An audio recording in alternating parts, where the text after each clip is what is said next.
ұстаздар, құрметті мектеп оқушылары және мектеп бітіруші түлектер, қадірлі ата-аналар.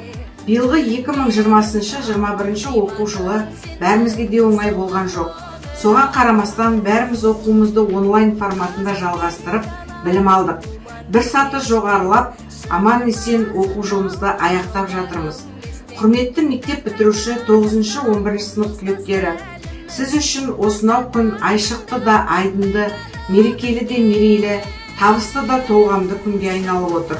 Өйткені сіз дәл осынау күні өзіңіздің қимас мекеніңізге айналған, балдәурен шақтың балауса қызығын өткізген, сөйтіп бойыңызға біліктілік пен тәлімді тәрбие жинаған мектеп анаңыздан түлеп ұшқалы отырсыз. Сізге ендігі сәтте өмір айдыныңызда қалап алуға тура келеді.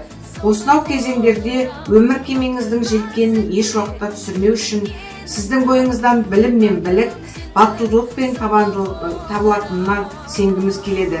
Сіз елбасы армандаған мәңгілік болашақтың бүгінгі жас ұрпағы екендігіңізді еш уақытта естен шығармаңыздар. Алтын ұя мектебіңіз сіздерге тек сәттіліктер тілейді.